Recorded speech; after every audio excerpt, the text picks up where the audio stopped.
Selamat datang di kuliah pendahuluan radiologi untuk dokter-dokter sekalian. Sebelum kita mulai, kita absen dulu ya, Dok. Mia Esta Putri AF, ya.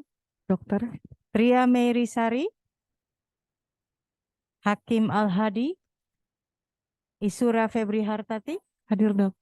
Wayan Ferli. Hadir dokter. Oke, 5 orang ya angkatan ini ya. Benar dokter.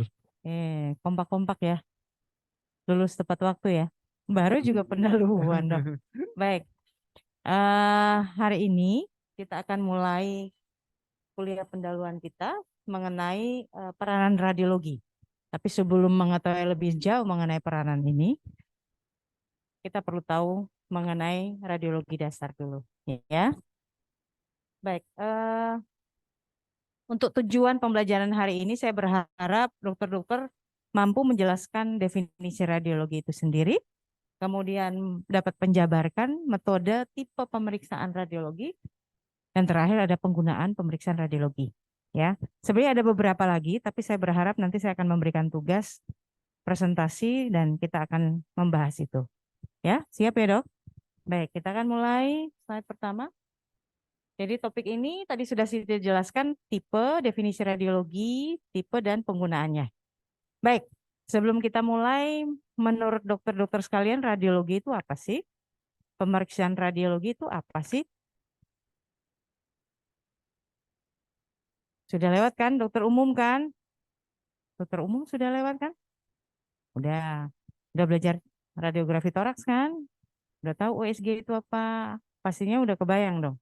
Ya, ayo, volunteer aja siapa yang mau jawab? Tidak ada nilai kok, tenang aja. Ya, tapi kalau mau ditambah nilai plus juga nggak apa-apa deh. Reward aja deh. Ayo, Dokter Wayan, silakan. Izin dokter, radiologi ada ilmu yang mempelajari tentang pemeriksaan penunjang yang membantu kita menegakkan diagnosis dengan bantuan gelombang suara yang menampilkan bagian-bagian dari tubuh manusia. Terima kasih dokter. Betul. Ada lagi yang mau tambahkan? Dokter Tria?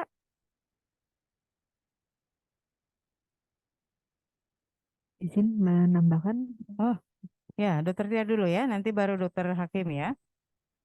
dokter, eh, ilmu radiologi ini dengan merupakan pemeriksaan penunjang untuk membantu penegakan diagnostik yang dibantu dengan menggunakan sinar X-ray. Itu bisa berupa foto ronsen toraks, kemudian ada CT scan, ada USG, dan ada MRI.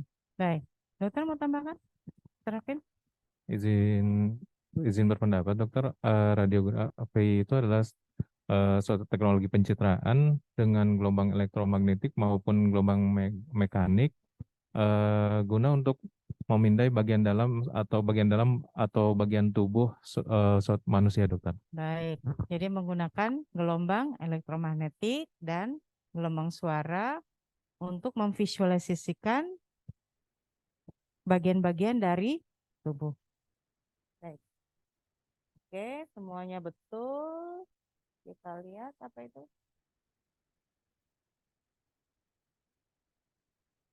Menggunakan emisi radiasi elektromagnetik, gelombang elektromagnetik atau mechanical gelombang. Kalau lihat dari tipenya, kita kalau ke radiologi sih apa sih yang kita bayangkan? Apa hanya membayangkan bahwa itu adalah radiasi, jadi saya takut masuk, apalagi yang lagi hamil nggak berani masuk gitu. Saya tidak berani masuk gitu. Karena saya tahu di semua ini pasti ada radiasi. Tidak juga. Dokter tahu nggak residen radiologi tiap tahun hamil? Nah, jadi tidak mungkin ya karena sudah ada proteksinya. Jadi dari situ kita tahu bahwa pemeriksaan radiologi itu tidak hanya chest atau radiografi, toraks atau pemeriksaan konvensional, tetapi ada beberapa lagi pemeriksaan. Apa saja itu? Sebutin aja apa aja. Tambah nilai 5 ya. Nah, nanti bisa 2, 10 gitu. Kalau 3, 15. Nah, ini serius nih dokter tambah nih, plus nih. Oke. Dokter Isura? Mohon izin dokter, selain X-ray juga yang banyak digunakan seperti CT scan, CT scan. kemudian MRI, juga Ya. jika di bidang respirasi ada bronkoskopi, Aha, fluoroskopi, aha. kemudian ada PET CT, dokter, Iya. dan yang pasti USG. Oke. Dari kata-kata dokter Isura, coba dipilah-pilah mana yang menggunakan radiasi pengion, mana yang menggunakan magnet, mana yang menggunakan gelombang suara. Ada yang bisa jawab? Dokter Isura udah 5 ya. Nah, dokter Made sama dokter Tia sudah 5 ya. Oke. Oke, siapa lagi? Pilah-pilah. Pakai radiasi pengion siapa? Dokter Made? Dokter Wayan, sorry. Ingatnya mau ada aja terus ya, heran. Ya, yuk. Dipilah lagi. Siapa yang mau sebutkan yang menggunakan radiasi? Apa aja yang tadi disebutkan dokter Izura? Ada CT, ada PET, ada USG, ada fluoros, ada bronkoskopi.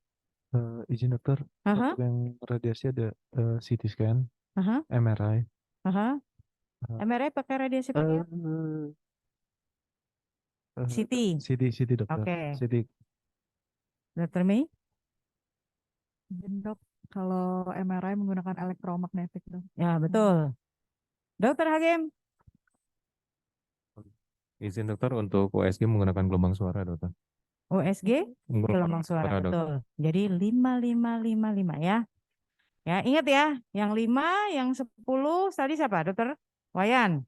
Ya, dokter Isura. Ini serius loh. Mau lulus kan? Berikutnya.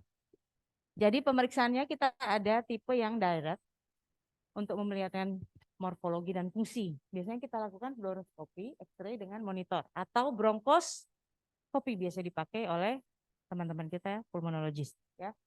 Jadi kita bisa lihat fungsinya, dia gerak bagus atau tidak, bronkusnya, dan juga kita lihat morfologi, anatominya. Kalau ada massa di lubang atau di lumennya itu kita bisa evaluasi. Ya, kalau massanya sudah menginvasi ke trakea atau saluran pencernaan, saluran pernapasan. Kemudian metode yang lain ada plains foto seperti tadi radiologi torak, DNO dan lain-lain. Ya, tidak menggunakan apa, hanya di foto, terus selesai. Ya. Kemudian analytical itu examination kita pakai CT. Kenapa disebut analytical? Analisis. Kenapa? Dokter Isura mau jawab? Kenapa disebut analisis CT scan? Kenapa bukan MRI yang disebut analisis?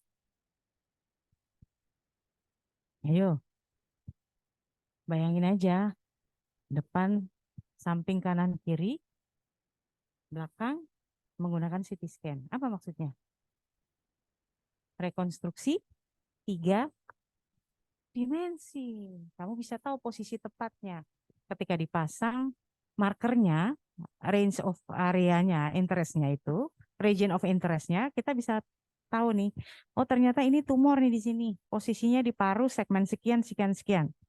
Ya, nanti kalau kalian sudah stase nanti di CT dan MRI bisa, CT dan MRI bisa. Terus kalau kalian stase di Abdul Muluk, lihat semua alatnya.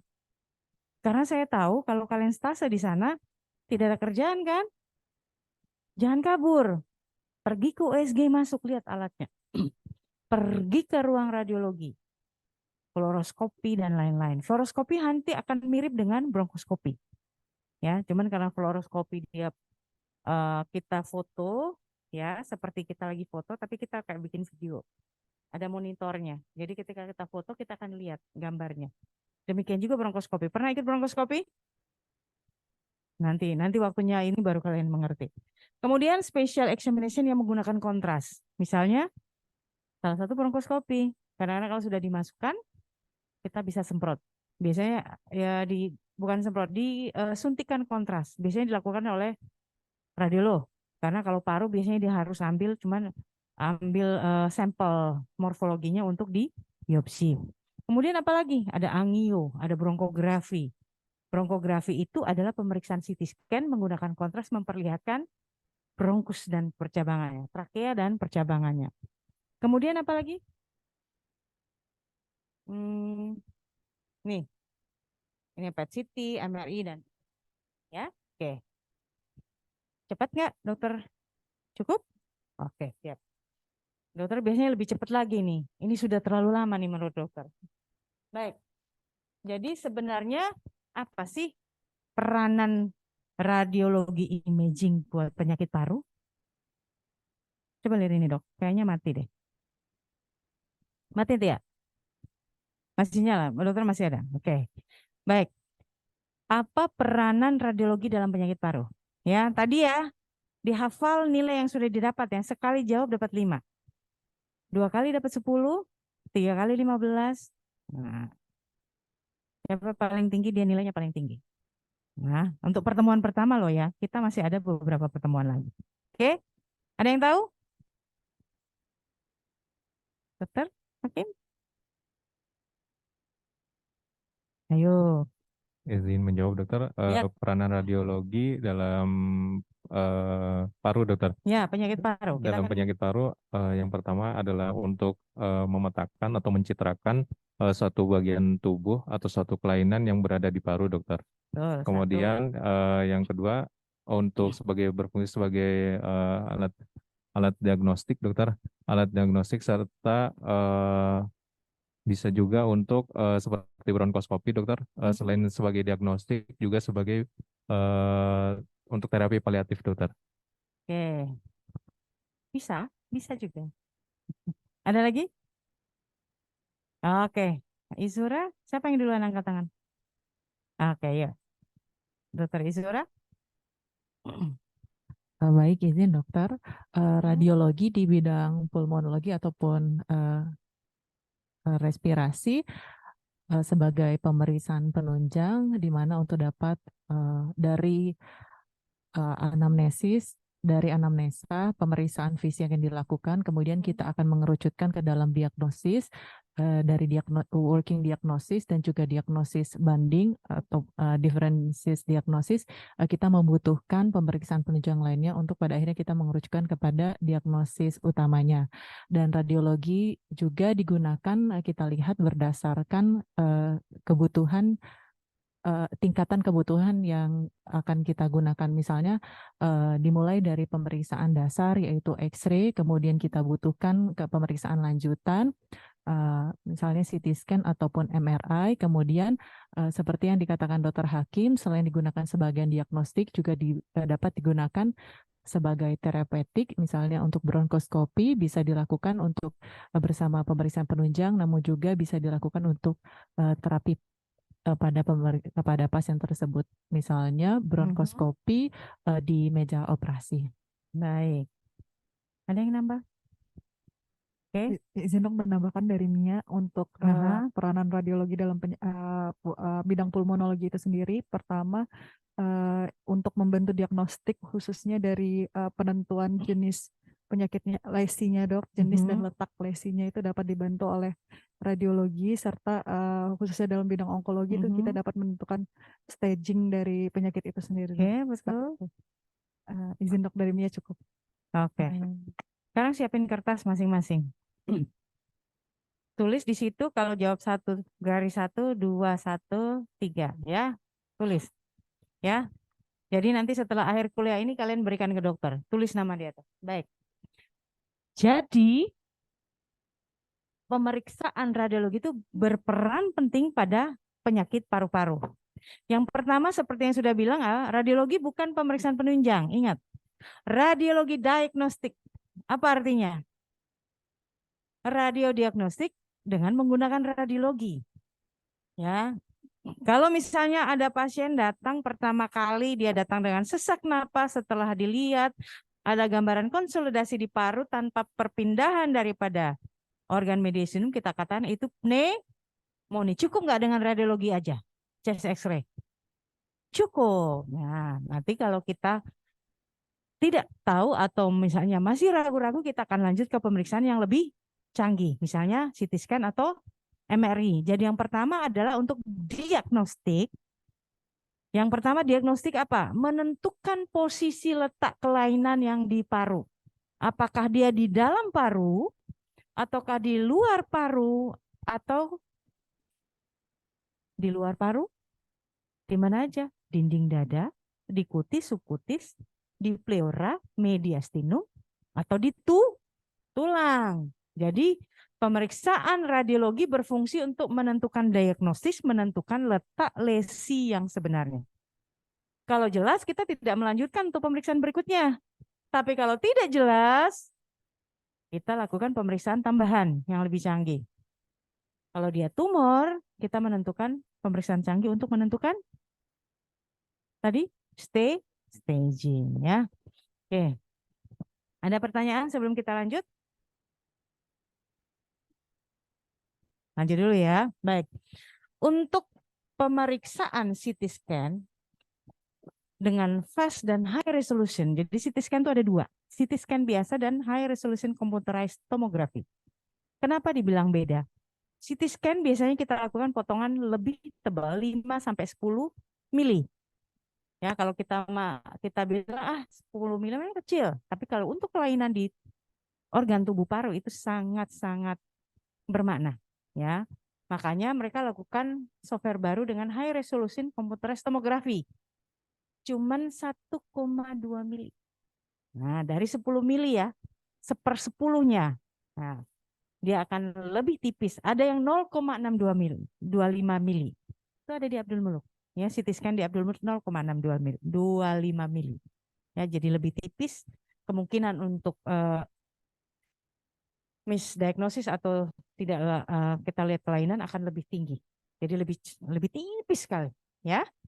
Baik, kemudian untuk soft tissue, untuk pemeriksaan soft tissue ada pemeriksaan khusus. Yang sensitif kita lakukan MRI. Kenapa MRI?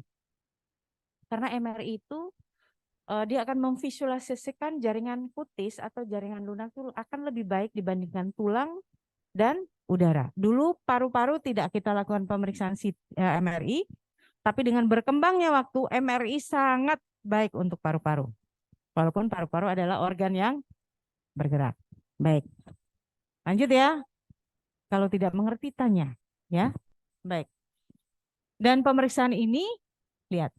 Inilah peranan radiologi dalam pemeriksaan penyakit paru. Yang pertama apa?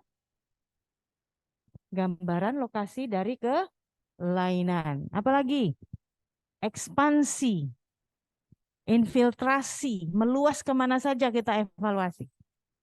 Kemudian proses secara fungsional. Kita bisa lihat perfusi, respirasi, dan metabolisme daerah dari daerah ke daerah atau dari part of part, segmen-segmen paru. Itu kita gunakan apa? Kita gunakan CT scan perfusion atau PET CT, ya. Kemudian yang sering kita lakukan pada penyakit TB apa kita? Monitoring, evaluasi, treatment, ya. Jadi selain itu kita lakukan ini, ya.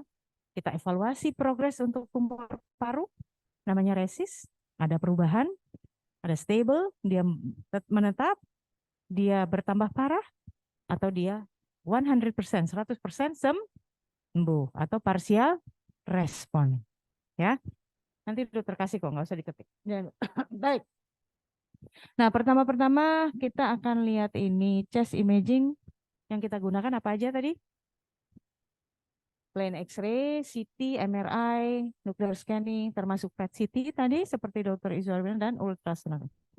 Apa indikasi dan kontak indikasi dari pemeriksaan radiologi paru? Ya, itu yang harus kita tahu. Sebagai seorang klinisi, kita wajib membedakan pemeriksaan apa yang dahulu kita lakukan, kemudian menyusul berikutnya, ya, supaya satu kita perhatikan apa? Keuntungan, benefitnya, cost-nya gitu. Terus jangan sampai memperburuk kondisi pasien karena pasien menunggu untuk antrian, cari solusinya yang terbaik, ya. Jangan sampai dia datang dari stadium 2 jadi stadium 4. Di sini terjadi. Baik, next. Baik, tadi kontraindikasi. Ya. Kalau magnet yang digunakan dengan MRI, ingat MRI ya pakai magnet. Berarti kira-kira kontraindikasinya apa saja?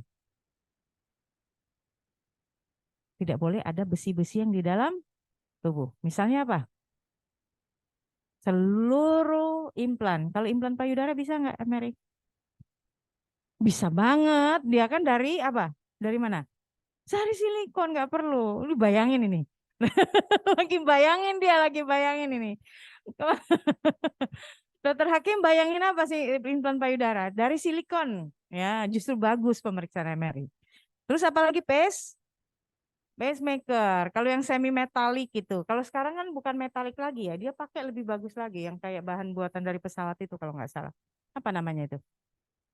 Itu bisa kita MRI ya. Tapi harus ada edukasi pertanyaan berikutnya. Terus yang paling absolut apa? Klaustrofobia. Takut dari ruangan yang kecil. Karena MRI itu kecil gini. Kita masukin ke dalam terowongan kecil. Yang saya aja takut kok. Coba deh. Saya sampai tekan bel karena lama sekali pemeriksaan. Bisa 1 jam ya. Jadi kalau pemeriksaan paru, badan yang di atas. Tapi kalau perut yang masuk duluan. Ya. Jadi disesuaikan dengan bagian mana yang diperiksa. Oke. Ya. Tipe dan pemeriksaan radiodiagnostik. Ya, nanti dokter sebutkan secara umum saja. Ya. Ini pemeriksaan radiografi toraks. Ya, lihat ya alatnya. Hasilnya seperti ini. Kemudian ini fluoroskopi. Ada nggak di sini fluoroskopi? Abdul Muluk. Ada tapi rusak. Coba deh. Mudah-mudahan sih sudah diperbaiki ya. Jadi fluoroskopi kita teropong atau C-arm. Jadi bisa lihat di monitor besar ya. Ini fluoroskopi ya. Kemudian nah, fluoroskopi kita bisa pemeriksaan kontra seperti ini, bronkoskopi, bronkografi semuanya. Ya. Ini pemeriksaan pada bayi ada fistula tracheoesophageal, ya. Ketika kontras dimasukin, lihat, dimasukkan. Ini harusnya ke gas. Tapi ternyata ketika kontras masuk ke gaster, dia masuk ke mana? Trakea, ngisi trakea, bronkus, terminal, sampai distal. Nah ini nih pistolnya nih. Lihat ya. Nah, harusnya kalau kita masukkan kontras dari esofagus, dari mulut, dia masuk ke esofagus, turun ke gaster. Tidak boleh ada masuk ke paru-paru. Ya. Jadi kalau dapat pasien, anak kecil, sesak, misalnya dapat seperti itu, hati-hati kalau pasien baru lari seperti ini ya, ada aspirasi dan lain-lain ya. Oke. Berikutnya USG. Ya, USG sudah pernah lihat alatnya? Sudah pernah lihat digunakan ya? Di IGD sudah ya? Temenin seniornya ya? Oke ya. Tapi belum tahu cara pakainya. Masih bingung ya? Baik. Kemudian ini fungsinya ya tanpa radiasi pengion. Biasanya kita ekokardiografi atau USG jantung, MSK atau muskuloskeletal. Jadi semua kita bisa USG. Ya. Kemudian apa lagi? Tapi dia sangat limited untuk daerah toraks. Itu dulu. Sekarang justru kita pakai gambaran normal itu dari artefak itu. Ya. Nanti cari apa itu artefak yang ada di toraks apa saja untuk USG. Ayo sambil dicatat. Terus sama kita bisa lakukan pleura dan intervensi prosedur pada WSD, fungsi pleura, biopsi dan lain-lain. Oke, next. Nih USG-nya. Tadi udah bayangkan ya. Jadi ketika prop ditempatkan di dinding dada, ya dinding dada itu kan antara koste satu dengan kostela yang lain, kita namakan subinterkostal. Nah ini gambarannya seperti ini. Jadi kita propnya mendatar atau propnya longitudinal begini, transversal begini.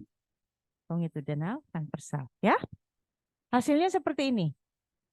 Jadi kalau di propnya ditaruh di paru-paru ya, bukan perut ya, bukan abdomen.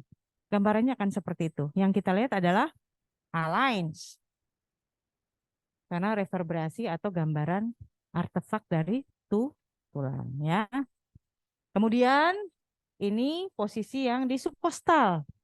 subkostal yang di sini. Subkostal, antara kostal dan kostal. Biasanya kita lakukan pada daerah liver dan diafragma. Kita bisa lihat. Ini daerah liver atas, ini beeline-nya. Beeline itu garis yang tegak lurus ke bawah. Kalau align itu garis yang mendatar. Ya. Dan ini konsolidasi tadi yang disampaikan oleh Dr. Arianda. Oke. Next ya. Ini alat USG-nya. Di sini alatnya kayak seperti apa? Seperti ini ya.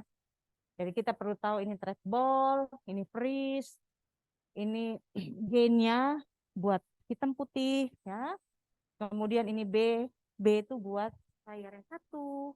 Kalau gambar B2 berarti layarnya 2 ya. Ini B dan emot. Jadi B dan emot. Emot untuk melihat motion, motion di paru. M itu yang curve ya. Jadi kita bisa bagi 2 seperti ini ya. Tergantung alatnya, tidak semua alat punya. Ya ada yang M sendiri, emot sendiri ya. Tapi pada prinsipnya itu sama saja, tidak akan berbeda. Ya. Yang penting prinsip-prinsip ini dipakai. Kemudian yang penting lagi buat pulmonologi apa? Yang penting adalah posisi probe, body marker. Ya, jadi kalau ketika kita tempatkan probe di sini, kan posisi abdomen begini nih. Ya, lihat ya gambaran. Nanti kita bisa tempatkan samping kanan, subkostal, PX ya. Terus kemudian di daerah sternum, di daerah faktor. Ya, kita tempatkan sesuai dengan posisi probe kita. Ya. Nah, kalau ini apa? Ini CT scan. Biasanya kita sebutkan ini donat ya. Donat ya. Karena apa? Di tengahnya bolong. Udah pernah di CT scan? Mau? Enggak. Jadi CT scan sini dia prepare nanti masukkan. Kalau kepala. Kalau parunya yang dimasukin. Paru yang di dalam posisi molen tadi. Molen ya. Molen atau donat ya. Nah, masuk. Namanya gantry. Kerennya gantry ya. Kalau bahasa di pasar namanya donat atau molen ya. Oke ya, ini ya. Nah, jadi ini fungsi atau pemeriksaan role-nya apa sih? Tuh. Tadi kita sudah sebutkan apa? Follow up, evaluasi yang tidak dapat dievaluasi dengan radioterapi. Dia seperti ini. Ini masuk, ini gambarannya. Ya. Ini gambarannya. Jadi kalau udara dengan menggunakan radio sweeping ion dia jadi hitam. Jadi hitam. Jadi kalau ada putih di sini normal tidak? Itu saja pakai aturan ya. Kalau lihat CT scan kata Dokter Anse normalnya seperti ini. Tapi kalau ini jantung ya, jangan bilang abnormal ya. Kalau nggak punya jantung nggak hidup kamu nanti. Kalau nggak normal ini banyak bercak-bercaknya ya. Jadi prinsipnya itu. Kalau saya tidak tahu, kata Dokter Hansa kalau kanan kiri harusnya hitam. Bentuknya pasti simetris. Ya walaupun ada yang kurang dikit, lebih dikit nggak masalah. Tapi rata-rata diciptakan Tuhan tuh simetris. Kanan kiri. Jadi kalau dia tidak simetris, something wrong di situ. Oke? Ya ini hasilnya ya. Kemudian apa lagi? Indikasinya. Dokter sudah bocorin nih ya. Sudah dibocorkan sebagian ya. Nah, ini kelainannya. Tadi kan putih, hitam kan? Ini putih semua ini. Pasien COVID ini. Nah, lihat putih semua. Namanya ground glass opacity. Ya, semua paru nih kena nih. Ya, ini pasien dengan severe acute respirator. Oke, itu hasilnya. Ini apa lagi? Ini CT scan, tapi posisi sagital namanya. Sagital itu potongan dari kanan ke kiri atau kiri kanan. Kita lihat dari samping, dipotongnya begini. Gitu. Ini posisi potongannya pas di aorta descendant, ya. Ini jantung, ini diafragma. Ini ternyata di depan sini ada massa. Dan massanya adalah massa mediastinum karena tidak di dalam paru-paru. Kok dokter yakin itu massa mediastinum bukan di pleura? Nanti kita belajar lagi ya. Oke. Berikutnya, nah ini tadi dokter katakan HRCT. Jadi ada beda ya karakteristiknya tadi ya. Secara detail nanti kita belajar pas pertemuan-pertemuan berikutnya. Oke, tadi dokter mau nunjukin video scan, tapi dokter rasa waktunya tidak cukup, kita harus persiapan. Nah, ini gambaran yang tadi dokter katakan, CT pulmonografi, angiografi, pakai kontras. Yang tadi untuk diagnostik posisi ada emboli paru dan lain-lain ya. Kita lihat di sini. Ini apa nih? Ini ada titik kecil, kalau kita lihat itu bukan kelainan. Tapi ternyata itu adalah emboli paru. Ya. Jadi mata itu matanya seorang radiolog harus jadi mata yang elang. Tapi tidak semua pasien emboli paru di sini bisa didiagnosis. Kenapa? Lewat semuanya. Kenapa? Karena CT scan ngantri. Ya, oke. Mudah-mudahan nggak lagi ya. Kemudian ini potongan sagital. Tadi aksial ya. Karena sagital. Ada daerah yang hitam di antara yang putih. Ini adalah pemeriksaan paru pakai kontras. Ya. Normalnya kalau dia kontras dia harus homogen. Tapi ternyata dia ada yang panjang hipo di sini. Ternyata di sini hilang emboli paru. Pasien datang biasanya dengan apa? Nyeri hebat. Jadi kalau datang ada pasien di IGD nyeri hebat, nggak tahan, hati-hati, curiga emboli paru. Ya, bedain dengan angina pectoris karena jantung. Ya, EKG-nya bagus tapi parunya kamu lihat. Biasanya EKG-nya nggak apa-apa. Ya, tapi nyeri hebat. Nyerinya kayak sakit ulu hati, hati-hati. Ya, DD-nya harus ada emboli paru sih. Apalagi pasien middle, laki-laki, perokok berat dan lain-lain gitu. Kemungkinan bergerak besar. Baik. Nah, ini gambarannya tadi. Ini apa nih? Ini yang tadi, hampir mirip. Apa namanya? Ini kan mati kontras nih. Ini ada hipo, harusnya dia homogen kan? Apa namanya? Emboli paru juga. Lihat nih, bagus kan visualisasi? Posisi di mana dia? Ya, ini jantungnya, ya, ya, ini pembuluh darah, ya. Oke, ada pertanyaan? Masih bingung dok? Baik, nah ini bronkoskopi lihat ya. Ini ada tumor ya. Ya, kita lihat pasasenya. Kalau bronkoskopi kita lihat anatomi morfologinya ya. Ini pemeriksaan CT dulu, CT paru ya. Ini yang bercabang tuh arteri pulmonalis kanan kiri. Ya, ini satu, yang ini yang ke kanan, ini yang ke kiri. Dan arteri pulmonalis kanan lebih besar daripada kiri ya.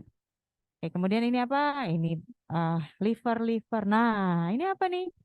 Kata dokter Anse, paru-paru kalau di CT warnanya hitam. Kenapa ini ada putih? Nempel sama pleura. Apa namanya itu? Tumor paru. Jinak ganas? Kita nggak tahu.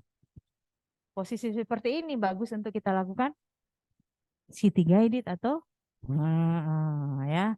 Ingat-ingat ya. Oke ya, ini bronkoskopi. Kemudian, nah ini simptomnya apa aja kita gunakan? Alasannya untuk pemeriksaan CT atau radiologi paru ya. Oke, ini MRI. MRI tadi dari elektromagnetik.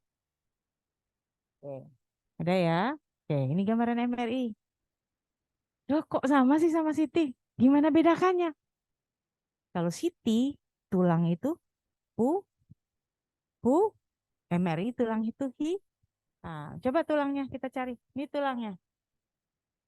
Ini hati-hati, dok. Kalau MRI kalau tulangnya putih ada, itu namanya saturasi fat set. Tapi ingat satu hal bahwa kulit ini di sini bisa hitam bisa putih. CT scan dia tetap hitam, lemak tetap hitam, ya. Jangan dihafal ya dok, nanti lama-lama juga ingat. Oke, ini MRI, ini Nih ada tumor paru ya. Nanti lama-lama kalian akan mengerti. MRI itu lebih buram gambarnya, tidak sedetail sebagus CT scan ya. Oke. Nanti kalau stase, jangan jalan-jalan saja. Masuk MRI, lihat gambarnya, oh begini. Masuk CT scan, lihat gambar ini. Ya, nanti setelah evaluasi baru belajar CT ya. Pakai waktu sebanyak-banyaknya. Kalau sudah selesai stase, waktu itu tidak akan diulang kembali. Oke? Nah, ini tadi kita guided bisa tuh ke situ ya. Itu dekat. Kenapa? Tumornya dekat banget. Semetkot, tahu semetkot? Semeter kotor, dekat banget. Ya. Baik, ini nanti dokter kasih ini akan menjadi tugas kalian nanti ya. Oke. Oke, ini indikasi keuntungannya berapa jumlah nilai biayanya dikeluarkan ya. Dokter berharap dengan kuliah pendahuluan ini kalian bisa memilah pemeriksaan apa yang diperlukan pasien. Jangan sampai BPJS-nya habis buat radiologi, oke? Oke, nah ini ada radiologi. Milisievert yang diterima gestasi berapa bulan yang boleh diterima oleh perempuan hamil, ya, tuh. Supaya kalian tahu, tidak semua perempuan hamil tidak boleh difoto. Kalian pasien eklamsi, ya perlu dong dok. Tapi kita pakai apron ditutupin, ya. Baik. Ini diskusi berhubung kalian ada 4 orang, ya. Sebelum masuk diskusi bertanya dulu deh. Oke, dokter Isura, kayaknya dokter ini dulu deh. Dokter siapa dok? Dokter Tria. Tadi mau tanya dokter Tria? Oke, dokter Tria dulu. Ayo dokter Tria mau tanya. Izin dokter. Mhm. Di sini tadi melihat CT scan dan MRI itu jujur sih masih Bingung. bingung untuk Ya. membedakannya dokter. Mhm. Mungkin ada poin-poin yang simpelnya nggak dokter yang bisa untuk cepat kita melihatnya dokter. Dari lemak saja. Terus gambarannya, dok. Ya, gambarannya. Kalau gambaran CT, sebentar. Gambaran CT itu kita lihat ya.